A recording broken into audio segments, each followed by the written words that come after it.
Hello everybody, this is Jurassic Adventures, and in today's review we finally have this highly anticipated figure right here, probably the most anticipated figure of the year. This is the Hammond Collection Tyrannosaurus Rex.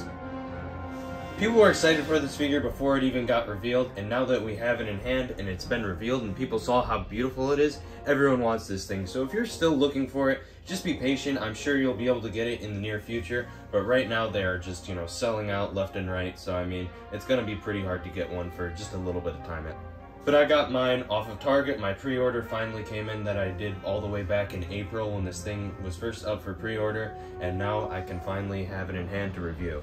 So, starting off the packaging, it's just like all the other Hammond Collection packaging. You have this shiny T-Rex that's sort of elevated out of the box. It looks really awesome. You got sort of this like worn steel, almost like a cage aesthetic going on. You have the Hammond Collection logo, Tyrannosaurus Rex, and I love this little palm trees down here. It's just like homage to some of the, Kenner boxes. On the top of the box here, the cage aesthetic sort of continues, and you have this sort of light, and then on the side here, it has the Hammond Collection logo. On the other side, we have this beautiful render of the Hammond Collection T-Rex, and it says, of course, it has the Hammond Collection logo right here, and also the Jurassic Park logo. Got the little palm trees down there. And then for the back of the box, we have another render of this thing. It says Jurassic Park, and it says Tyrannosaurus Rex with epic power and colossal force. The Tyrannosaurus Rex is the ultimate carnivore when dinosaurs ruled the earth. So nice little Easter egg in those descriptions. But now we can finally open this thing up. Alright, so I know this thing isn't fully unboxed all the way, but man, it just looks so beautiful. I mean, the paint already on this thing just looks absolutely phenomenal. Tons of great details. And then, of course, on this box, there's even more details. So on the side here, it's very hard to see, but what this actually is it's a bunch of, in this sort of amber color, of course, like this sort of amber filter. You can see that it has all this foliage, but also like a wall back here.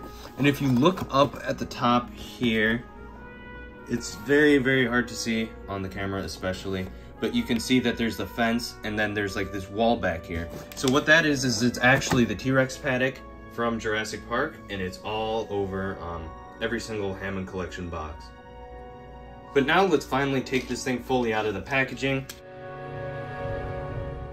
So now that we have this figure out of the box, we can just pop in the tail, and this one looks like it just snaps in anyway, and there it is, it's all ready to go. While playing around with this thing, I noticed that some of the joints were a little stiff, so what I'm going to do is actually just take a blow dryer and go over them with a little bit of heat. If you have the same issue, I recommend doing that because it'll make it so that they won't break when you try and bend them. Now that we have this figure fully unpackaged, we can take a closer look at it. Starting off with the sculpt of the figure, you can see that this thing just looks absolutely phenomenal. It has tons of little scale details on the face, as well as just has a really much more accurate face shape. You can see that the jaw is a little bit more bulky, which is great, and then as well as the brow ridge has more of that accurate sharp point. And then you can see that these sort of snout ridges right here are also more pointy and bigger, and that is very accurate to the Jurassic Park T-Rex. You also got this little point right here. Again, it's looking very accurate all around in terms of sculpt. Now, if we go here, you can see that this sort of bump right here is there, that's present, and that is very accurate to the Jurassic Park T-Rex with that sort of bump back there on the neck. And you can see that it has a lot of nice skin detail, sort of leathery looking skin. Still has a few scale details, and those also extend down the neck. But then as you start to get into more of the body, you can see that it's more of that leathery skin pattern that we're used to seeing on the T-Rex. And it just carries all the way down to the tail. I mean, it really doesn't skimp out in the detail. You also have more of this sort of hip region that's more pronounced there, which is nice to see. The arms are a little bit more sculpted and detailed. Everything is on this figure for the most part. We got the underbelly, which is the great feature of this thing. I think is just really great that they included this, is the croc scales on the underbelly. You can see that it has all those cross-hatching lines. That is something that the original T-Rexes from Mattel greatly lacked. And then as well, you can see on the feet, those are greatly sculpted. And then, those croc scales carry all the way down to the tail. So really no part of this thing skimps out on that sculpt detail. This thing is very accurate and much, much better than the other Mattel T-Rexes. I do a lot of repaints and accuracy customs, and I was surprised to see this thing revealed and just see how much detail and paint was put in here. And now that I have it in hand, it's really a phenomenal figure. So on the head of this figure, you can see that it is in that light brown color, but it has a ton of different darker brown sort of details and patterns and textures and stuff like that. And it has almost like what looks to be a marbling in the plastic. So you can see on the snout ridge right there, we have that random darker pattern. And then we also had that down here as well, just another random dark pattern. So I think it does have a marbled plastic, but I think that fits really nicely for a Rex because they tend to have all these little sporadic patterns, and it will it just looks a lot better to have it with the marbled plastic because you can get a little bit more of that sort of look without having to do a ton of paint work. But we also have that dark brown that's around like the sort of eye socket.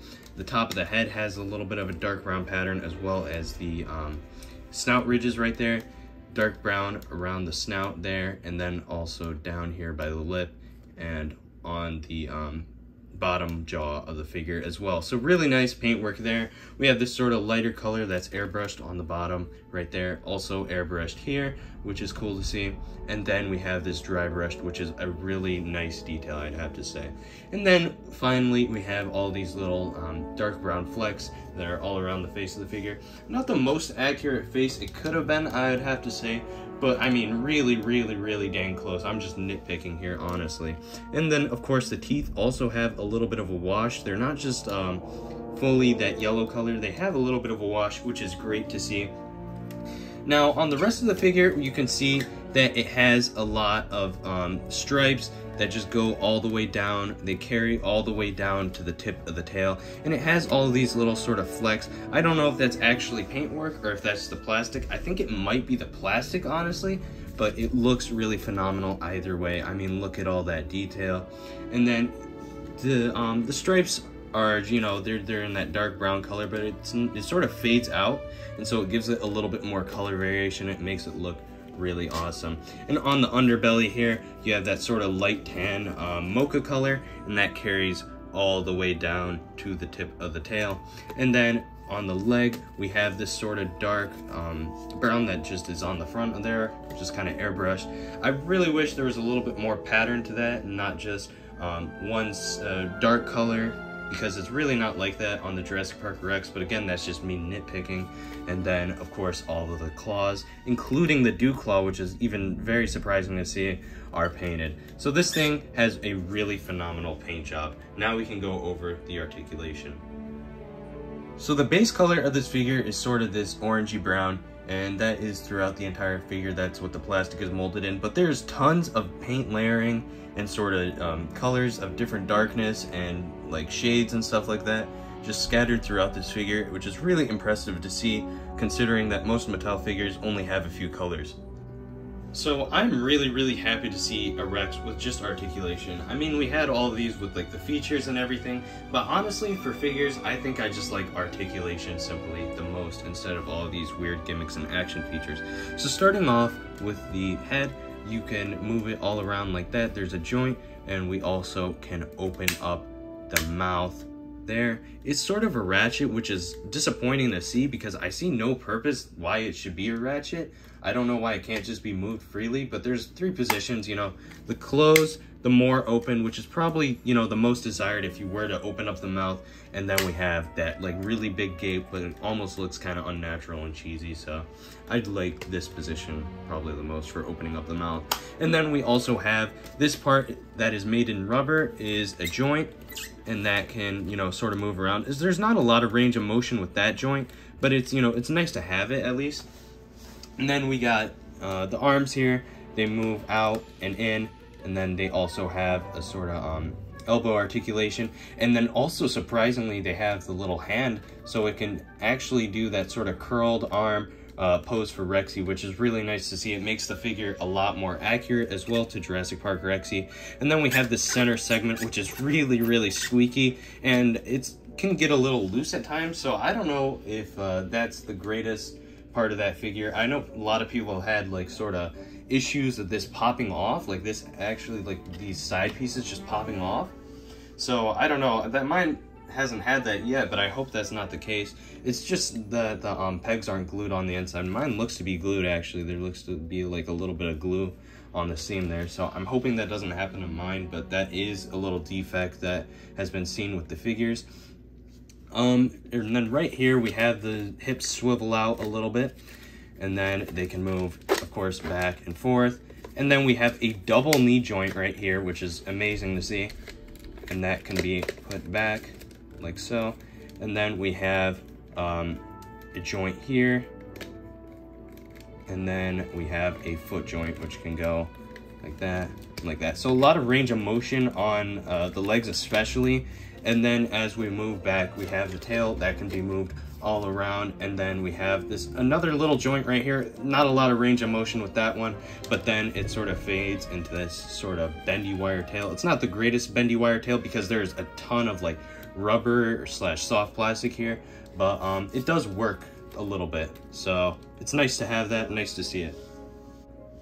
With the mouth, I forgot to mention that we also have these sort of rubber side flaps, which are really awesome to see. It makes it a lot more accurate, and also the tongue can move up and down, which is pretty awesome to see.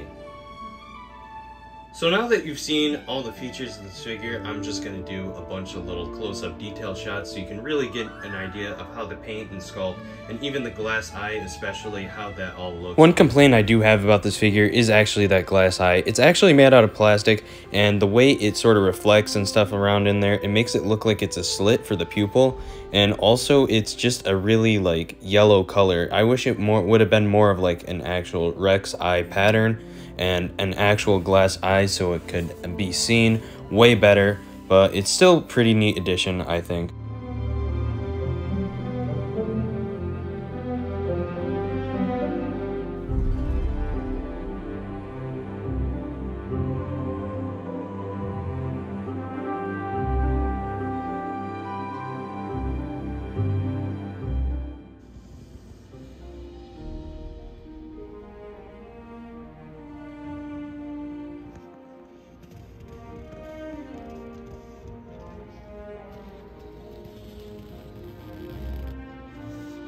Now we're going to get into size comparisons, and we're going to start off here with the Hammond Collection Ian Malcolm. And then for a small dinosaur, we're going to put in the Hammond Collection Velociraptor I customized. And that thing looks absolutely beautiful with the Hammond Collection T-Rex. And then here it is next to the Baryonyx. And then here it is with my custom Hammond Collection Parasaurolophus in the Jurassic Park color scheme. Next up here, we have the Lost World Jurassic Park Stegosaurus custom I did. And then I have my repainted Extreme Damage Allosaurus. And here it is next to an older T-Rex. Now this one is a custom, but you can still see sort of the size comparison between the two. This is my Buck Rex custom that I did a lot of sculpt modifications to. But you can see that this thing is longer because it has that tail all the way stretched. The head is a little bit smaller, and it's just more proportionate all around than the previous figures. And then, of course, the one that everyone's been waiting for. I couldn't do this video without showing this one off. Here is my Rexy repaint next to the Hammond Collection T-Rex. And here it is next to my custom Spinosaurus. I really do hope we get a Hammond Collection Spinosaurus, because if it's anything like this figure, it will be absolutely phenomenal. And in case you were wondering if this thing fits the capture gear, yes it does, because the head is actually pretty small in comparison to the previous T-Rexes.